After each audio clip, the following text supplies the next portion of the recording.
Cool. There we go. Oh, it's playing again. Ah. Wait a minute. Oh dear. I'm not as techie as I thought I was, am I? Wait a minute.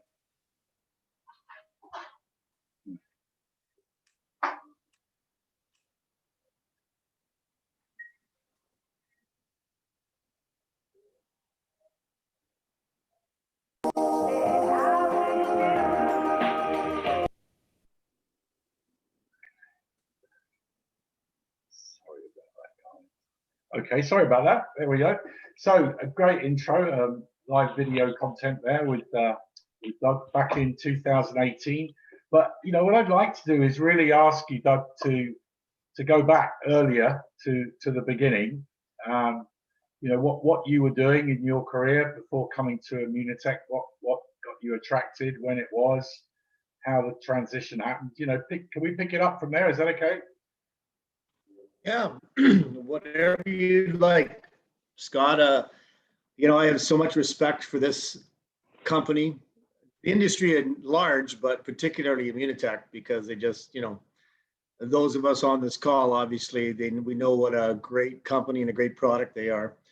But when I previous to my exposure to network marketing, I was gainfully employed by a crown corporation here in Canada. Canada Post. I was the postmaster of a small town in rural Ontario, and just, you know, what do you call that? A big fish in a little pond, you know. Mm-hmm. I was signing people's passport applications. I thought it was pretty important, but I don't know what if anybody can relate to this, but I had been through a divorce, and I was on my second one. And I was financially strapped due to child support payments, financially in a bind. So most people see a postmaster in Canada anyway, and they think they got a great job. You know, they wouldn't be interested in doing something different. But I met Wally Kralik, and, you know, he was such a passionate believer in network marketing, even though he was just getting started. Like he never made any money in network marketing when I met him. He was literally just launching his career, but he was so convinced that you could make a fortune and really change your life financially in network marketing. I got all caught up in it. See, it's kind of interesting because I really am a small town guy, right? Like I didn't have a lot of money, never. I mean, my family did okay. We had our own business and stuff, but I certainly didn't come from a wealthy family. And Wally was at one time the largest independent clothing retailer in all of Canada. He had 44 retail stores and 350 employees, was like making millions of dollars. So to a normal person, right, he was very, very successful. And because of that, it caught my attention, right? I was thinking, man, this dude knows how to make money. I'm gonna hang out with him, even if I think, because I looked at the industry and I thought, kind of looked kind of goofy to me. Like I thought it was, you know, people have bad impressions of network marketing, right? So multi-level marketing, they called it back then. So, sure. I mean, I overcame my reluctance because of Wally's reputation. How did he contact you? How did he get in touch with you? Well, there's the story that doesn't get told very often. But my sister had contacted me and put me in a network marketing company. Cost me $2,000. It was a very bad MLM concept. It was a $500 phone that I've fallen and I can't get up deal. They had the little buzzer on them, is for senior citizens only. I had no idea, right? She told me, hey, we can make a bunch of money. I'm desperate. I sign up, give her my Visa, $2,000, and I got these phones. Can't sell them, can't give them away. So I had another friend of mine, very successful real estate agent. I was complaining to him about my predicament, and he knew Wally. And he said, I know a guy that's going into this network marketing, and if he likes your phone deal, you sign me up, I'll sign him up, and neither one of us will ever have to work again.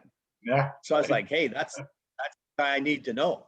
Yeah. So my friend Gary never got the meeting together. So I finally called him and got Wally's phone number myself and introduced myself and said, I want to show you what I got. Wally said, well, I've already joined a company, but I'll look at yours if you'll look at mine. Right.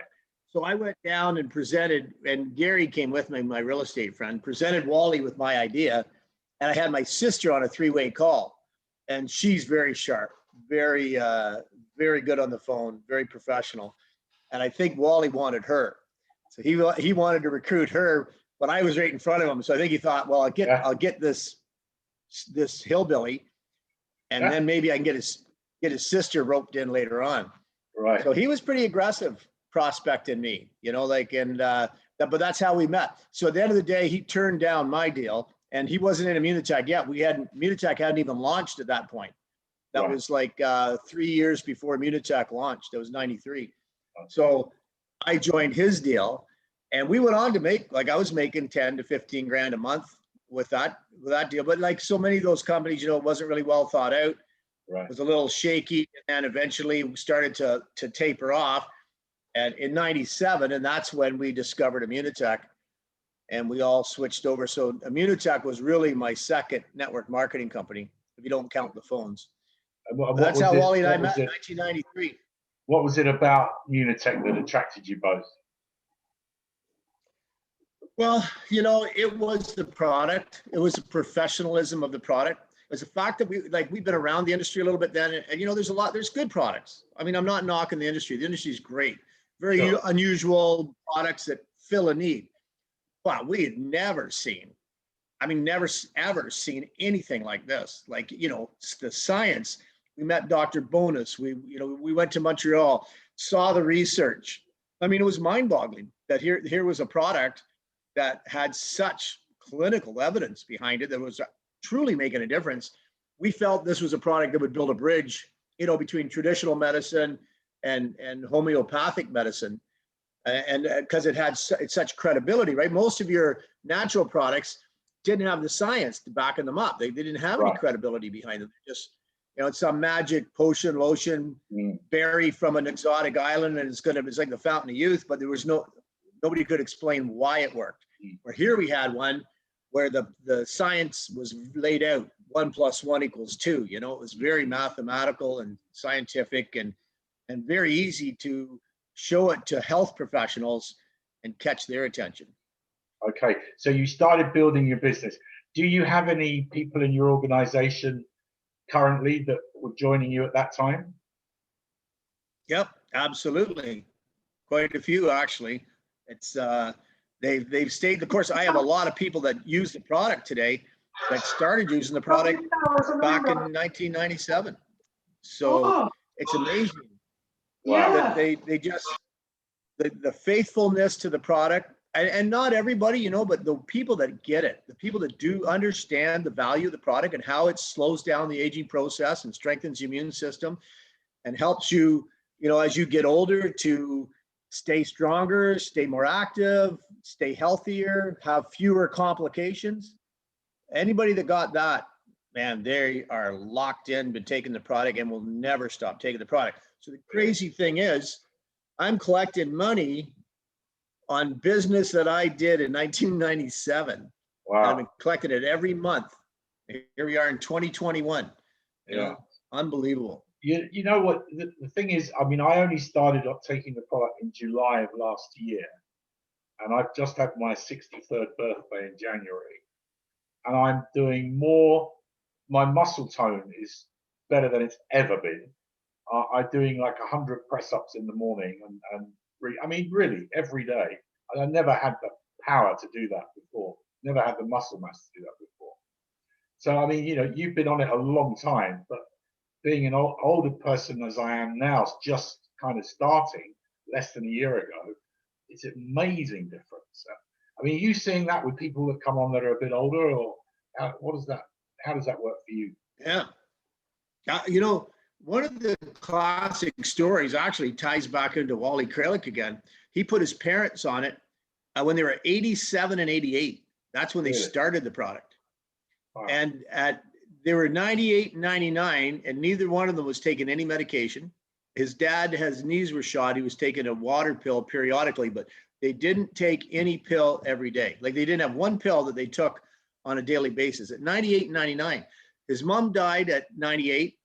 and never been in the hospital, just finally just gave it up, whatever. 98, I mean, what a great life. Sure. And then shortly after that, within a year, his dad, just short of his 100th birthday, passed away. So I mean, I don't care how old you are, the product is good for everybody and can make a difference, right? Who knows how their story would have played out without Immunicol? That's the thing, we don't know for sure. No. But I put people on it. And John Molson, he's had his son on it since he was a baby, right? Since he was like literally an infant. Yeah. So there you go. Wally put his parents on when they're almost 90, and John Molson put his son on it when he was like months old. So yeah. I mean, and now, I mean, there's no question that there's something very special about it, and that's what keeping people here. And since we've got Mauricio now taking over, the sales have rocketed the last 3 years from $90 million in 2018 to over 180 million, currently over $200 million turnover. And, we're opening in 4 new countries this year. We're opening in Portugal, in Europe, and Germany, and Italy, and France. And I think it doesn't matter even where you are. You say you're out in the boonies there, but you make connections and you say to people, who do you know? Who do you know in these countries? And somebody knows somebody, either a relative or a friend. So could you give us an example of how your organization expanded outside of your own community, Doug? Well, absolutely. I mean, I don't know how many people on the call know, but I have 80% of the company volume, 80% of that 200 millions in my organization. And while that sounds very grandiose, there's a caveat to that, and it's because of Dr. Pelayo. Dr. Ricardo Garcia Pelayo is the man who has really, sunk his teeth into Immunotech and just done a fantastic job building an international organization around the world. So, I mean, I do have a few thousand consultants outside of Dr. Pelayo's, but he's the driving force behind the company. Let's face it. Until he joined, we found this Dr. Pelayo. So for the benefit of people who don't know, right? I don't know. So benefit, Dr. Pelayo is where? How did you come across this guy, and where is he? He's in Guadalajara, and he's speaking better English now. But when I sponsored him through a friend, he didn't speak any Spanish, and I didn't speak any English. Or sorry, reverse. He didn't. Yeah. I didn't speak Spanish. Yeah. He didn't speak English. So we needed a translator. So anybody that thinks they can't do this, I mean, think of the challenges. I recruited a guy. I don't even speak his language. So if the dream is big enough. Like if your vision is big enough, then the facts don't matter. The fact that we couldn't communicate didn't matter because we found a way to do that. Right? So the friend is the intermediary. Your friend was the intermediary to meet him, right? Yes. So and he was a. Sorry, go ahead. I'm really, what I'm trying to do is get people to understand that it's not necessarily anybody directly, but it can be people indirectly. So by saying to your friends and family, who do you know in this country, or who do you know that can help me? You got an introduction to a doctor in Guadalajara, Mexico, who has built you thousands of people, right? Yes. It's the story itself is actually a testimonial to what you're talking about, Scott. Right. And because I have a very close friend of mine that when I was good friends with his brother in grade 1, and we used to beat him up. And he was my friend's little brother.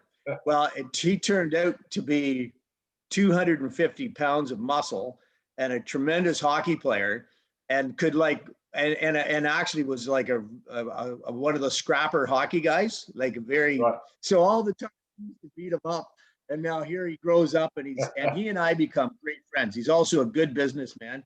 He has a small company. He's got like 80 people that work for him. He runs it 24 hours a day, 7 days a week. It's a retail. But anyway, so he and I are super good friends, and we're always doing network marketing together. So I had sponsored him into something, and he'd sponsored this friend of his, mutual friend that is a carpenter in the area. He'd sponsored a friend of his from Toronto that he knew, and that guy knew the English-speaking gentleman from Guadalajara. And this was in another company. And that company, like there's so many of them that aren't Immunotech, end up getting into trouble, right? So that company got itself into trouble. But I had met, his name was Peter. I'd met Peter through this other group of, and he was on my 4th or 5th level. So I maintained the contact. Like, so important when you get good people that you meet while you're doing your business, that you maintain contact. I mean, even just call them up, say, hey, how you doing? Haven't talked to you in a while. Just keep that lines of communication open. Because eventually Peter was open, and I sent him some product in Guadalajara, and he liked it. And he found a box of HMS 90. You talk about learning a lesson about following up. Peter found a box somebody else had sent him earlier, years earlier, sitting in the back of his closet, and they had never followed up. He never opened it. He didn't even know what it was. Wow. There's a big lesson there, so right? That guy dropped the ball. I did follow up, which I'm pretty religious at. So I would stay in touch with him, and then finally ended up flying him into Montreal in 2009 to take a look at the company. And he joined, and but I won't get into all the details. He never did really engage with Immunotech. So as time passes, Mexico wasn't even open. That's why I didn't engage. Mexico was just, there was a licensee in there at the time, but the CEO and the vice president were very interested in expanding internationally. So based on our meeting with Peter, while we were in meetings, they called the licensee and said, we want to start negotiations of expanding internationally into Mexico. This is way back in 2009. So it took until March of 2010 for them to open Mexico. And by then, Peter had gone off and was doing something else. Like a good networker, right? You get recruited. I don't know. We lost him. But he still had a position in Immunotech. So I started talking to him about Dr. Pelayo, because I knew he was as powerful, or perhaps more powerful, than Peter, right? So in our conversations, I knew that Dr. Pelayo was not satisfied with his current network marketing company, and he was open to considering a change. So I really, really pressured Peter and leveraged him to get Dr. Pelayo, sit down and go have lunch with him, have a coffee, because he spoke Spanish, right? And talk to him about what we were doing and would he be interested in taking a closer look. So then there was two big conference calls. There was a 1,000 conference calls, but two big ones when it was just Peter and Dr. Pelayo and I. And one was in June of 2010 when he really looked at the company. And then unfortunately his mom passed away, so he was tied up with that for some time. And then in August of 2010, everything there was clear. Everything was, there's an energy to this type of stuff, right? The universe, God, there's things in play that you just can't control. You're just like, whatever. If it's good, meant to be, it'll be. Just keep a positive attitude and keep forging on, because this was an awful long delay, right? From having Peter come to Montreal in November of 2009, all the way around to August of 2010, still didn't have one sale in Mexico. Well, besides the one to Peter. But so then in September, Dr. Pelayo decided that he was coming, and he liked this company and he liked the product, and he brought the rain, man. He just brought it and just turned this company around, which so is interesting. Let me hold you. Let me just stop you right there. So we're right on the cusp now of Dr. Pelayo doing his thing.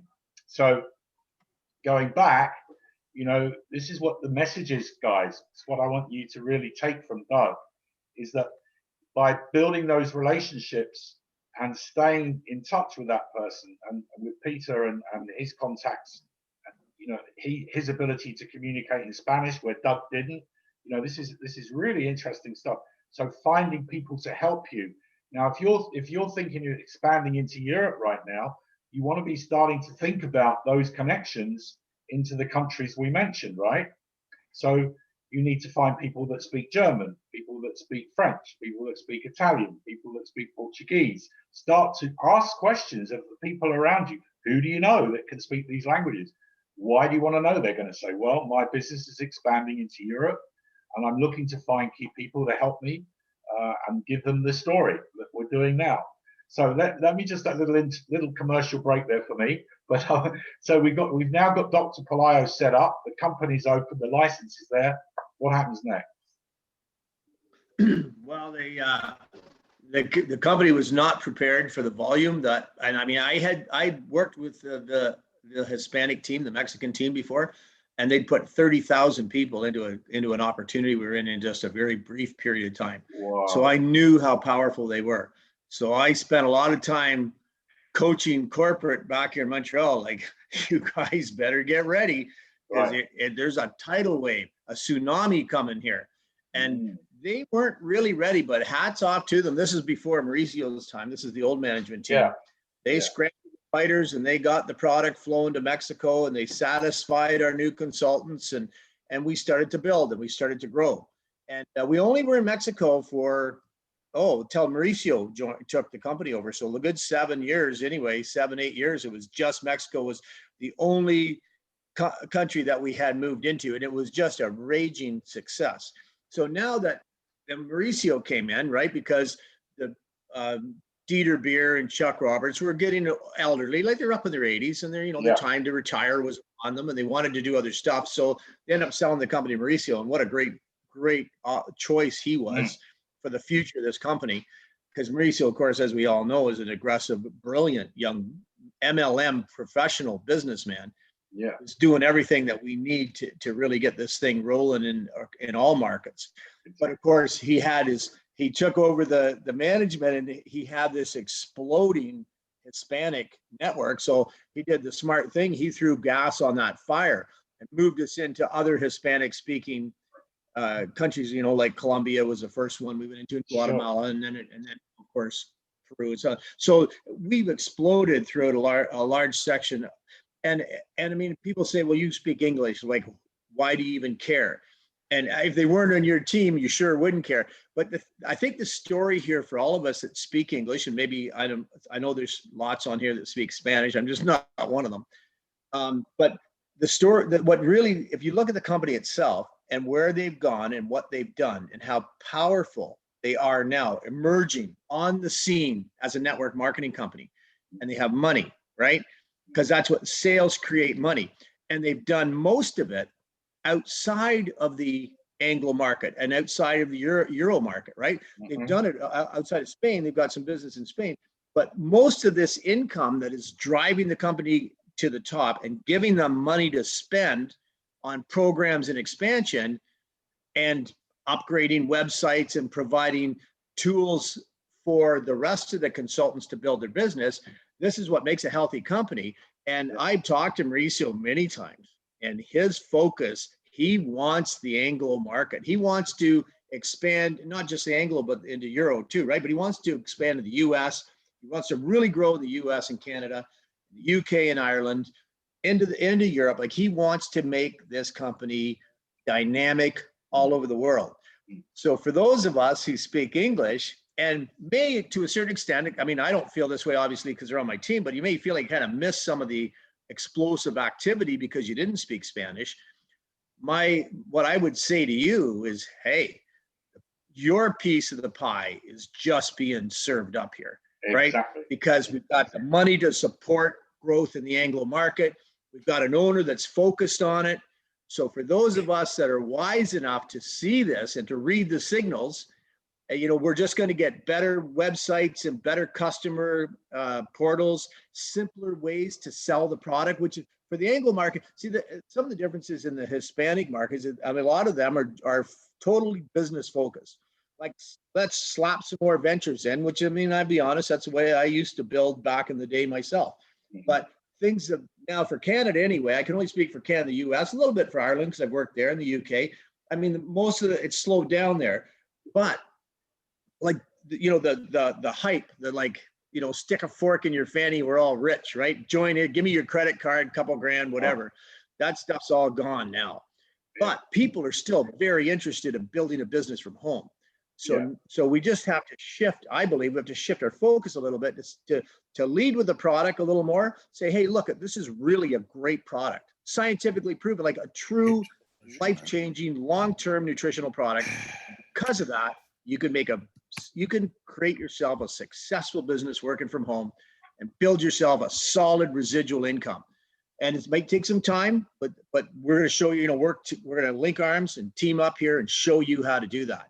Right. And I believe that once we start getting traction like that, it's going to rock and roll into the Anglo market. Well, no question about it, Doug. I mean, we're on the cusp of a very, very big growth spurt right now because, the stars have aligned. We've got a virus out there that people have been frightened to death about and are now realizing they've got to change their diet, build their immune system.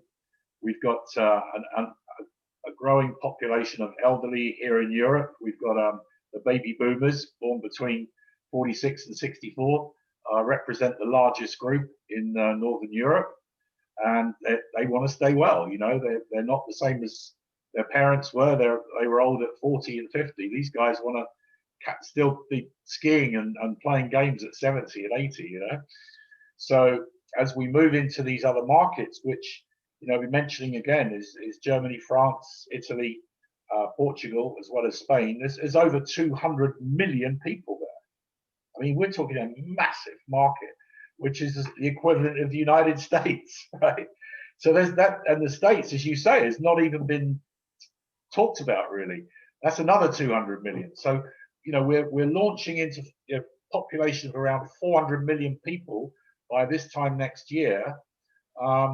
And with an amazing ability to connect with them through the new website developments we're doing, the new social media integration that will allow people to connect really efficiently.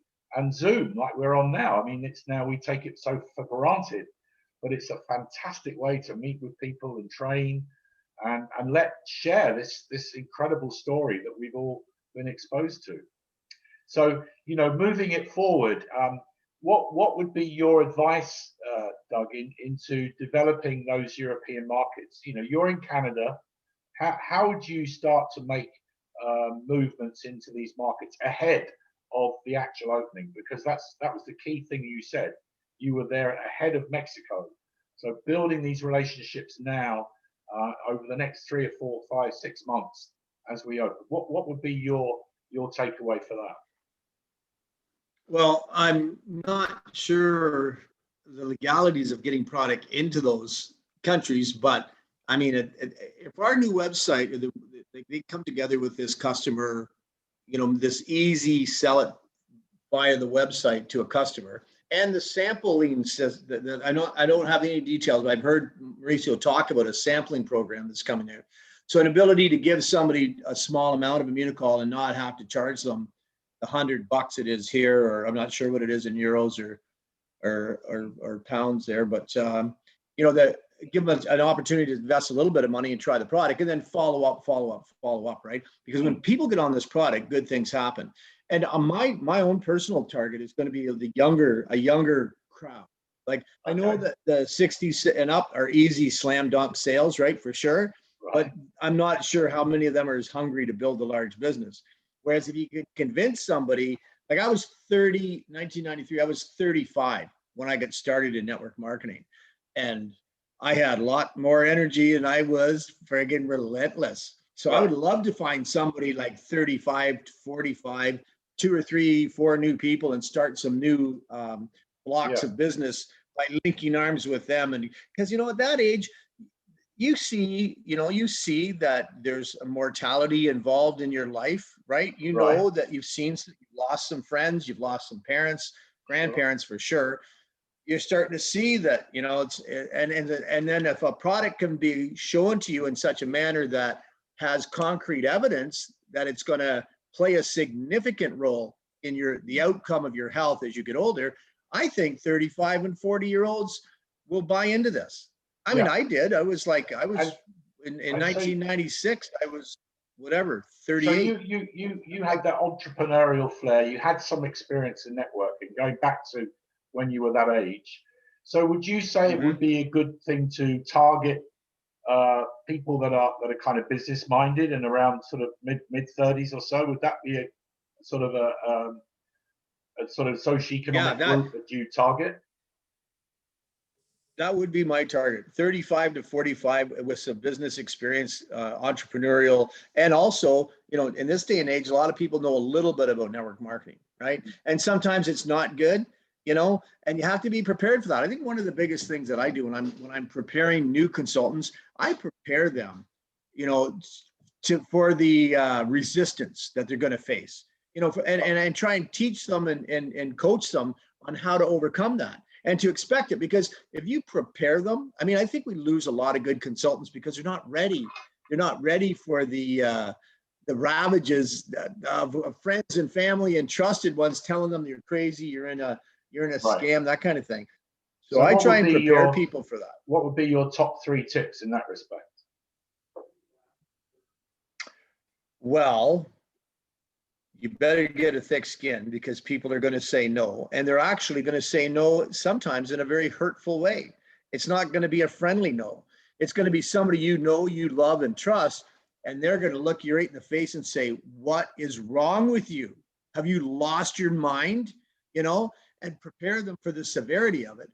And then what I do is, and then you start marching out the facts, almost 200 billion in sales, 100 billion paid into the pockets of people that just work at home trying to share product from across this products and services from the industry. Immunitech alone, $100 million last year, $100 million paid back into the pockets of consultants like us. So don't let these dream stealers tell you that this doesn't work, because it does. It just doesn't work for the people that cave in, the people that aren't prepared for the negative attitudes that so many people have with them. And then the other thing I try and prepare people for, and we all know, anyone successful in this industry knows that you got to take your shots. No one ever has succeeded in network marketing without dealing with negativity and no's and setback. And that's entrepreneurial across the board. Doesn't matter what business you're in, you're going to face some hurdles and obstacles, and you're going to have the backbone, the intestinal fortitude to overcome that, right? You have to hang in there, because there's a wall built around success, and it's there for a reason, right? It's to keep the pretenders out. So you have to be strong enough and tough enough to stay in there, keep fighting, follow up. Don't let the negative naysayers get to you. The alligators. I don't know if you know that term. Well, most people have heard of it. We call them alligators.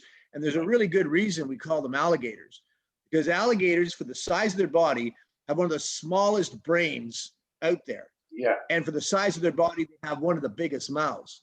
And that's why we call them alligators. They think of little tiny brains, they don't know anything, and they open their great big mouths and they start shooting you down when they don't really know what you're even getting yourself into. They don't know anything about your company, your product. You've done the research, you have the knowledge. Don't allow yourself to be knocked off course by an alligator. Love that. So that's the kind of coaching I try and give people when that's they're a great started. Analogy. People can relate to that. It's very true. And the other thing that's interesting, I think, is that everybody's saying right now, social media, social media, social media.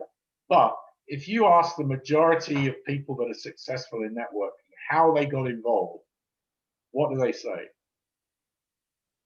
It's somebody they know, like, or trust, phone them. Exactly. Or met with them face to face in a coffee shop, or somebody that's the way the business is built. Yeah, exactly. And I think that's so important, because people tend to shy away from approaching the people they know for fear of that negativity, right?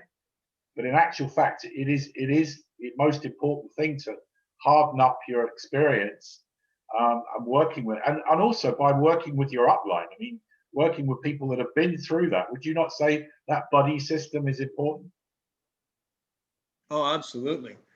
You and none Wally of us did that, like right? rejection. That's how you and Wally did it. Yeah. Well, hey, that's a big part of anybody. If you're building a business, that needs to be a big part of your team. Like rejection, we hate rejection. Like, I don't even like it when I say to Kathy, let's go here for dinner, and she goes, no, I don't want to go there. I want to go somewhere else, right? None of us like rejection for any reason, right? So when you're brand new in this business, you're very vulnerable. And if you don't have a solid partner that, to cry on their shoulder or share your experiences with. I just did a call just the other day, and it was a girl. I haven't talked to her in a while. She's down to my organization somewhere, I don't even remember where. And she said, I have somebody and I want you to talk. Like, can you call us? And I called them, and they're really determined to build with Immunotech. They love the product. He's had great results, but guess what they're running into? Rejection, rejection, rejection, right? And it's hard on them. And they had gotten themselves discouraged. I spent 45 minutes on the phone with them, having a conversation similar to what we're having here. And by the time that, just reassure them that you're not alone, and that's really all it takes. And let them know they've got partners. As you guys call me anytime, like let me talk to some of these people. That's what I'm here for, right? Like I've been with this company in the industry since '93 and with Immunotech since 1997. They're not going to tell me it doesn't work, right? I'm my home and property and everything I own comes from network marketing, right? And my whole lifestyle is network marketing. That's the only reason that without network marketing, I have no idea where I would be. This industry changed my life, and I've cashed the checks. When you're brand new and you haven't cashed checks, it's hard to get strong, like to really believe in it. But I've cashed checks in excess of $10,000 a month from 5 different companies, and 20,000 and 30,000. So like when you cash big monthly checks to pay your bills, and I helped my daughter with her restaurant. She bought a restaurant, and I've been helping her out through COVID. I mean, there's so many things, and it's all because of network marketing. It changed my life. It set me free. This you is can't so talk to me and tell me it doesn't work. No, this is so important that we get this clear with people, because most people are changing their jobs every 3 to 5 years now, and they're not building any security. They're not putting money in their health bank, as we say, which is the product, right? And they're not having a side gig, as the Americans call it. We call it part-time, part-time secondary income that they're building. And it is a process of education. And I think that negativity comes because they just don't know, right? They need to be informed, better informed. So, so building on from where you established that business all over those years, what is your current methods that you actually use now, Doug? What would you suggest people do? What's their focus? Well, I think a lot of that has to say with what stage of the business you're at. If I was back in the beginning, I would have my master list, and I would be contacting friends, family, and just want people that really super interested in building a business, or I knew their story, right, to get started. Someone that I knew wanted to make some extra money, was financially challenged, would put a kid through college, whatever, buy a new car, buy a cottage somewhere. So I would be looking for people that had a financial need. And I would also, at the same time, if I was brand new, I'd be also selling the product, looking for people that needed a health challenge, because nothing gets you more solid on our product than seeing it work in somebody else. Like the things I've seen this product do are miracles. I mean, I know we can't say we cure anything because we don't. It's the body that does all the magic, right? When the body heals itself, when it's fed the proper nutrition. Sure. But when we fed I've seen people consume Immunocal and do nothing different, and it's just been absolutely mind-boggling how their health has changed. So, when you get that kind of inner confidence about your product, it makes it that much easier to go out. So if I was brand new starting, I would be on those multiple points of attack, right? Sell some product to some people with health challenge, look for some people with financial, and then at my stage, I've gone through a lot of my warm market, right? Yeah. And I still have an old fashioned Rolodex on my desk here, right? With the old physical Rolodex with names written in it. I'll go back to that, and I'll call people. And what I also do is I do some lead generation, right? Again, it's not realistic for a brand new person, but I don't have a lot of people left to talk to because I talk to them all, right? So I have a landing page and a webinar, and people come there and attend the webinar, and then I gather up some leads and I phone them up and talk to them about whatever they're interested in, product or opportunity. And everywhere we go, Kathy I had to pick a package up today, and she went into town to get it, and the lady said, "We're not open." And I was just talking to the phone and I said, "Why? What do you mean you're not opening? We're opening again here in Canada, right? As of today or yesterday." And she goes, "Well, we got a couple people that have compromised immune systems, and so we're just trying to limit their exposure." So hello, right? Yeah. She overheard me. I didn't even know she was listening to the conversation. She goes to the office. She goes, well, I'll go pick up that package. She's got a couple of brochures. And so she said, I heard you say that they're closed because they got some people with a health challenge. So she dropped them off like, I mean, everywhere, all the time, anytime, anywhere, anyone, because we're in business, right? And if you not have that attitude, when you're driving by a restaurant or any store at all, and they've got a little sign out there that says open and it's not lit, you don't stop in. They don't do any business. I'll guarantee you their sales are zero today because their sign is closed. They're shut down for business. In our business, this is it right here. This is our open sign, our mouth, right? If we're not talking and sharing and communicating with other people, then we've shut our business down for the day and our sales are going to be zero. So it's all the time we're talking and listening and sharing. We have brochures with us all the time and, or talking to people about opportunity. If somebody says, hey, boy, tough with this COVID, you go, is it? You having a hard time financially? Or yeah. And, as soon as you get into that, and then I say, hey, man, I just happen to be in a COVID-proof business that's actually growing and they're like, what? Right? Yeah. And you talk and you share, like, the opportunity to talk to people you don't know is always out there. And it's, if you're not used to it, it's maybe a little more challenging, but there's only one way to get used to it. I stood up in Mexico City when I accepted that award. There was 7,000 people out there in the audience. You couldn't even see them all. The bright, I mean, you needed sunglasses. The lights were so bright. 7,000 people, and I got up and I talked to those 7,000 people, right?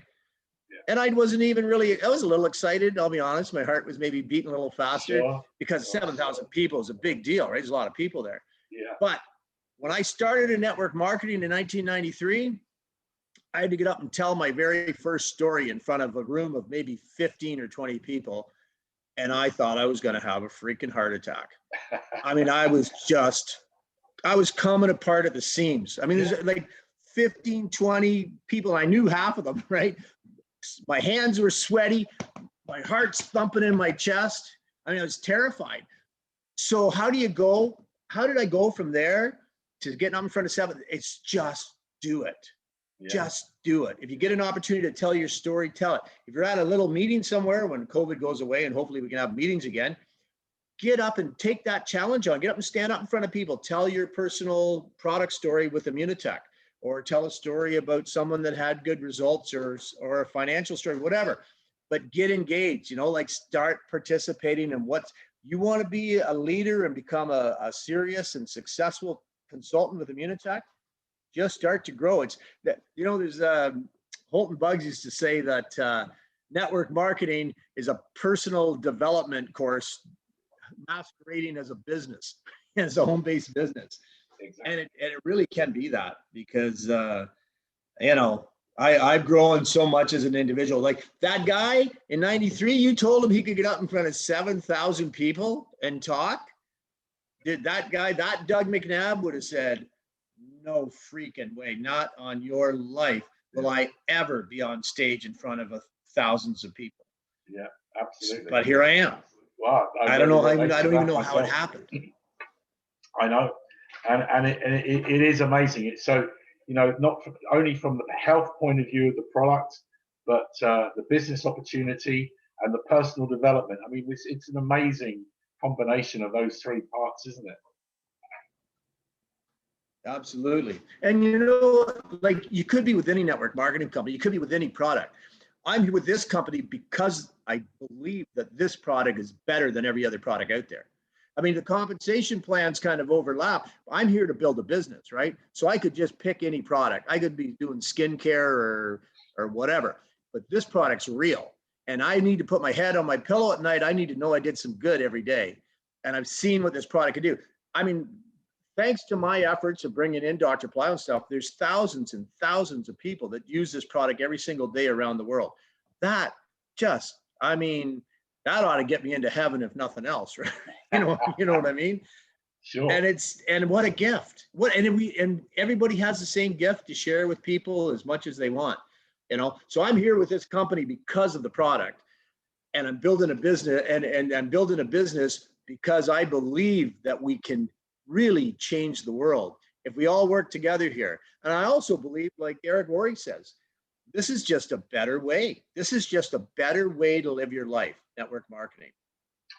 I mean, this is you're right on the money, as we say, because I've heard it being called, you're blessing people, you're gifting people, and I think that's really, really good place to come from, rather than you're trying to sell them something or recruit them. You're offering them a lifeline. You're offering them a lifeline of health, a lifeline of well-being, not only mentally, spiritually, in many different ways. It's that's what's kept me in the industry 37 years. It's an amazing industry to be in, and when you find a product like this that's got the huge track record and scientific evidence, and we've got an organization over here you're obviously familiar with called Orico, and Orico we partnered with. These guys are doing bioanalytics of elite sportsmen. So the NBA Basketball League, the Olympic team, we've got 4 British First Division football clubs players taking the product. I mean, there's no accident that these are specialists. These are millionaires running around the pitch playing football. They have to be, given the very best nutrition, and our product is doing the job for them. I mean, Chelsea's winning all sorts of stuff right now. Chelsea Football Club. So there's a good example, and that sort of brings me on to the younger people, though, Doug, right? So, we've got a young man in Dominican Republic, Raul. He's 25 years old. He's platinum. One of the poorest countries of the Caribbean. Earning a fantastic income. I mean, really, just what people would hope to earn in a year, he's earning in a month, and he's 25 years old. So it's not all about old people, right? There's a lot of youngsters out there that are coming out of university, coming out of college, don't have a direction, don't know what to do. And, the millennial group, the Generation Z, as we think we call them, right? They want to help. They want to give back. And so what better way? So, if you were approaching families and saying, look, get the kids over 18 to take a look at this, what would be your, from your experience of working with younger people, what would be your advice there? Well, I think like a Raul type character has to be a special individual, because he started at a very young age and was very entrepreneurial minded, and he just never let it go. But I'm glad you mentioned his name, Scott, because like Immunotech changed that young man's life. He's on my team. We're very blessed to have him on the team, and I was with him in Montreal long before he became platinum. But he had his check with him, and I had said, "Hey, come on, Raul, I'm going to buy you a blazer, like a windbreaker." They had a personalized Immunotech stuff. So I took him into the store. I said, whatever you want to buy, I can buy whatever you want. I was just so happy. He was only like 19 or 20 at the time. And he said, he goes, do you know how much this company has changed my life? He goes, in my country, if somebody's working and they're making $400 to $500 a month, they have a good job. They have a good job. He goes, if like a husband and wife are raising a family and together they're making $1,000 a month, they're doing $1,500, they're way above the average income for a family in my country. Yeah. And then he pulled out his check and it was $4,200. The tears were in his eyes. He goes, do you realize how much Immunotech has changed my life? What this company has done for me? And those moments, you never forget them, because you realize how much we've changed that young man's life. And he's gone on now to be, it's crazy how successful he's become. But somebody had to talk to him, didn't they? Like he was just a young man with he didn't know where he was going, what his direction was, but somebody talked to him. Somebody took the time to say, hey, Raul, you should take a look at this business opportunity. You should take a look at this product. And if they hadn't opened their mouth and had that conversation, he might never have been part of this story. And that's So the power that each and every one of us has, no matter where we live, no matter what we do. If we know about this, we have the power to change people's lives simply by opening our mouth. And that's where the rejection is so difficult, because at the same time, you got to take the rejection time and time and time again. And then along comes a Raul. And if that and he ever was happens what? to you, you How old was realize he right when he then. joined? How old was he when he joined, Doug? You know what? I'm thinking if I got the right guy, I think Raul was like, couldn't even join. He joined in his mom's name because he wasn't old enough. His mother joined, and then as soon as he turned 18, he took over his mother sold him back the position. That's right. Exactly. But he was working with Soraya. Soraya, I don't know if you know Soraya down there, but she's a dentist. Lovely, lovely lady. I went down to the Dominican and spent a week in Santiago doing meetings with her husband speaks English. Soraya, not so much, but Elvis speaks English. And he and I had a great time going around telling this story. In fact, we got to a point where he goes, you know what? He says, I'll just tell your story for you, right? Because I would tell him in English and he'd translate it to the crowd and he'd heard it. So we did like 20 meetings in a week and he'd heard it so many times. He's like, just sit down. I'll tell your story, right? There you go. So, and Raul speaks English, right? Yeah, Raul speaks very good English. Yeah. A lot of the younger consultants speak good English, you know. So this is definitely this is definitely another market we've got to consider carefully, right?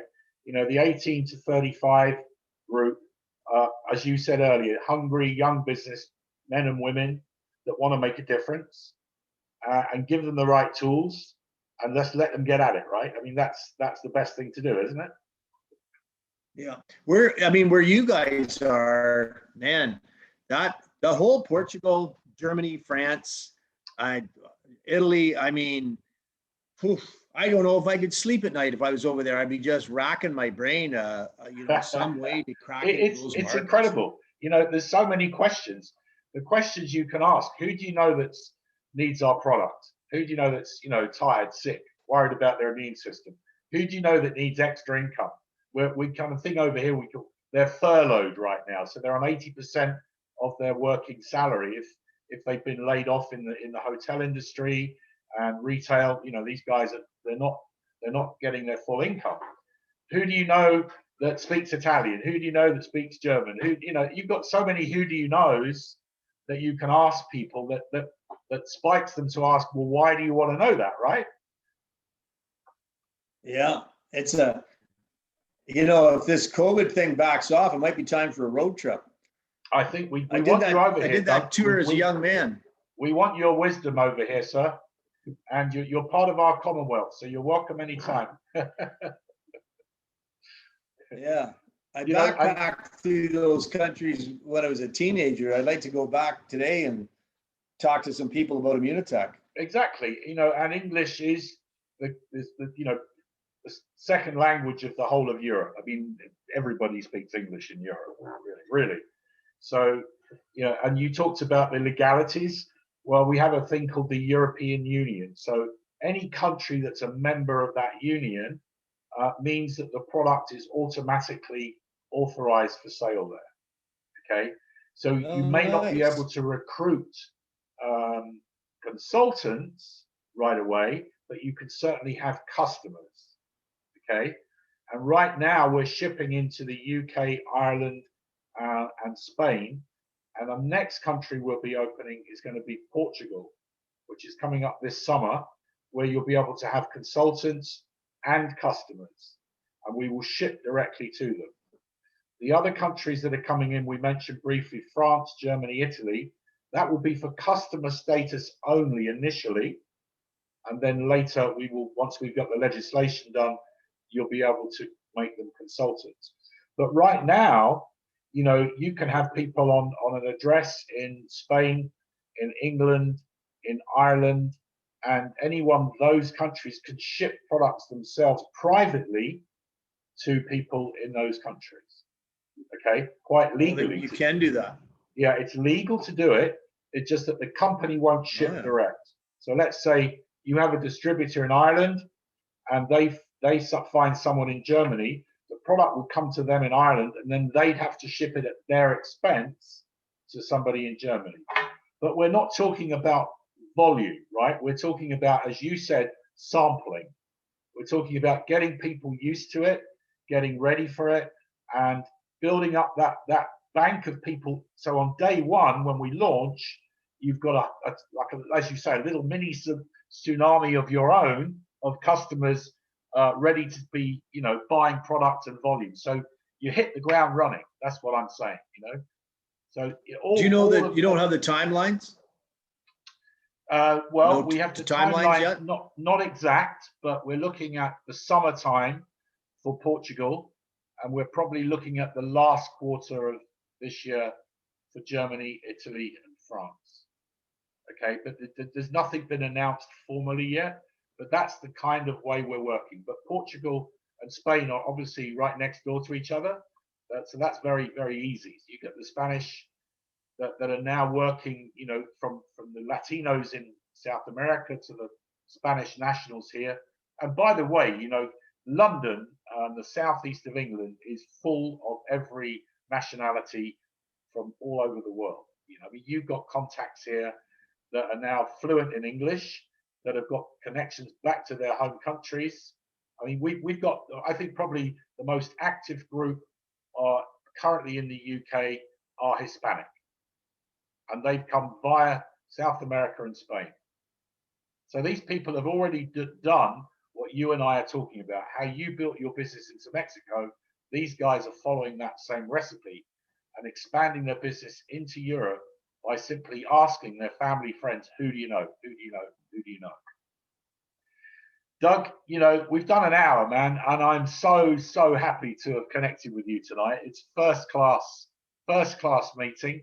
I'm sorry to interrogate you, but I really wanted to get your wisdom and let everybody hear, your real story, the real guts of your story, and how you built this business to look after your family and so many thousands of people's lives that you've touched. So bless you, sir. Thank you so much. I'm going to let you close in a second, but I also want to let everybody know that because of Doug, I've persuaded your partner in crime, Wally Kralik, to come on the call this time next week. So you're going to get to hear from another sort of direct source of this amazing history going back over a quarter of a century of success. So Doug, what would be your giveaway, your closing remarks tonight? Let everybody take this away. Well, one thing I'd like to say, Scott, is I'd like to thank you, because a good corporate person in your position that has obviously the enthusiasm to, do what you do at the corporate level to help us build and have functions like this and gatherings. And I'm sure when COVID goes, it's going to get even better and stronger. Yeah. But we all certainly owe you a debt of gratitude for the energy and effort that you put into helping everybody build their business. Because it's important to have good partners at the corporate level, for sure. So sincerely, thank you for that. Well, thank you. It's my pleasure. I mean, hey, that's that's about it. Well, that's great. Just keep talking to people. I'm enjoying it immensely. I'm making some great friends in the company, in the field as well. Because I started in the field, and that's where my heart always is. Is helping people to build and develop their groups. And get to travel again, get to come and physically meet you guys. Alejandro, I'm going to wave at him there. We connect every now and then. And David over in Ireland. We've got Don down in Spain. I can't mention everybody's name tonight, but, really, really happy that you guys are supporting these meetings and listening to these great stories that are coming out. Now, I have recorded this evening's Zoom meeting. And if any of you'd like to just get in touch. I'm slucy, SLUCY, @immunitech.com. Let me know by email, and I'll happily tomorrow forward you over a copy of tonight's Zoom. So once again, thanks, Doug. Bless you. And guys, we'll be in touch soon. Hopefully see you back here next Wednesday. Till then, take care. Good night. Thanks, everybody. Thanks for having me on the call. You're very welcome. Take care. Bye now. Bye-bye.